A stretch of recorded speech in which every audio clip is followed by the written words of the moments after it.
Doctor Sreevarma ஆயுள் தரும் ஆயுர்வேதா அறுவை சிகிச்சையில்லா குணம் ஆயுள் கால நிவாரணம். பிரகாஷ் ராஜ் அவர்களுக்கு நான் ஒன்னே ஒண்ணு சொல்ல விரும்புறேன். நல்ல நண்பர் தான் இருந்தாலும் ஒரு விஷயம் சொல்ல விரும்புறேன். குஷ்பு கட்சி மாறினா மட்டும்தான் பிடிஆர் சொன்னது அப்படியே ஒப்பிட்டு பேசிட்டு இருக்கிறாரு. பிடிஆர் அவர்கள் கட்சியில அழகு பார்த்துட்டு ஒரு மந்திரி பதவி ஒரு அமைச்சர் பதவிகள் கொடுத்துட்டு கிட்டத்தட்ட 9 பேர் திமுக பிறந்து திமுக வளர்ந்தவங்களா இருக்காங்களா? நீங்க 10 ரூபாய் பாலாஜி இருக்கட்டும், KKSSR இருக்கட்டும், ரகுபதி அவர்கள் இருக்கட்டும், அனிதா ராதாகிருஷ்ணன் இருக்கட்டும், சேகர் பாபு இருக்கட்டும், அத்தனை பேரும் நீங்க அதே கட்சியில பிறந்து அதே கட்சியில வளர்ந்தவங்களான்னு நான் கேட்கிறேன். அப்படியே நீங்க பாத்தீங்கன்னா டிஎம்கேட ஹிஸ்டரி எடுத்துட்டு பாருங்க. எங்கிருந்து டிஎம்கே தனியா தானே வந்தது, எங்கிருந்து பிறந்து வெளியில வந்து அவங்க வளர்ந்தவங்க தானே.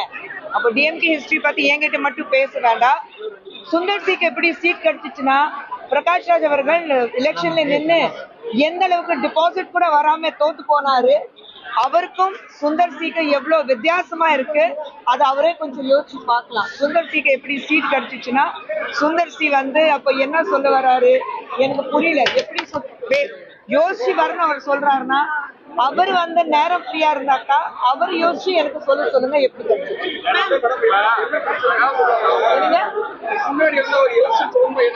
அரசியல் ஈடுபடல 3 நாளைக்கு முன்னாடி அவருக்கே சீட் கிடைச்சது. சீட் கிடைச்சு அவருக்கே அதிர்ச்சியா தான் இருக்கும்.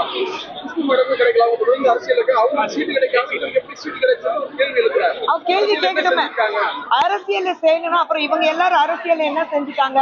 பிரகாஷ் ராஜ் அரசியல் இறங்கும் போது அவர் என்ன செஞ்சுட்டாரு? அவர் கீழே நின்று பெங்களூர்ல எதிர்த்து நின்னாரா இல்லையா? அப்புறம் அப்ப மட்டும் அவர் என்ன பண்ணிட்டாரு? அவர் அரசியல்வாதியா? அவர் குடும்பத்துல ஒரு டைனஸ்டி பாலிடிக்ஸா? இல்லையே. யார் எங்களை பார்த்துட்டு சினிமா சங்கி கூத்தாடி சொன்னாங்களோ அவங்களுக்கு இன்னைக்கு சத்யராஜும் பிரகாஷ் ராஜும் டெலிவிஷன்ல இருக்கிற அத்தனை பேர் அந்த கூத்தாடிக்கு தானே தேவைப்படுது இன்னைக்கு பிடிஆருக்கு அவருக்காக பிரச்சாரம் பண்றதுக்கு. அப்போ எங்களை பார்த்தா நாங்க கூத்தாடிங்க. என் கணவர் பார்த்துட்டு இதே கேள்வி ஸ்டாலின் அவர்கள்கிட்டயும் உதயநிதி ஸ்டாலின் அவர்கிட்டயும் தைரியமா இருந்தா கேளுங்க. கேட்டாரா? அப்போ இதே பிடிஆருக்கு எங்களை மாதிரி சினிமால இருக்குது கூத்தாடிங்க உங்க பப்ளிசிட்டி பண்றதுக்கு தேவைப்படுது இல்ல? அப்ப இது எந்த விதத்துல நியாயம்?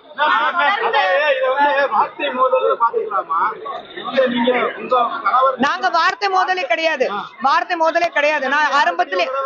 நான் ஏற்கனவே சொல்லிட்டேன். அவருடைய படிப்பு காட்டுறாரு, நானும் என் கணவர் எங்களுடைய வளர்ப்பு காட்டுறோம். அவ்வளவுதான் வித்தியாசம்.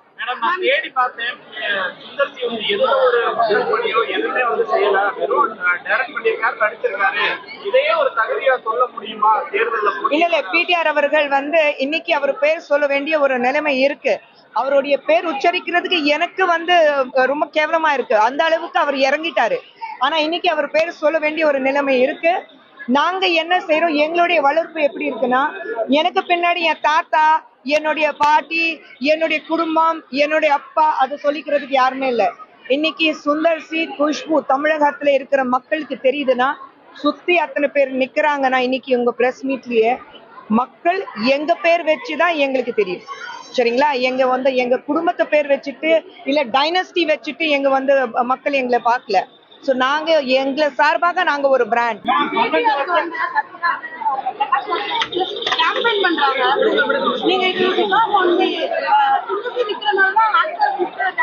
இல்ல அவருடைய புத்தி காட்டுறாரு, நாங்க எங்களுடைய அதான் சொன்னேன்.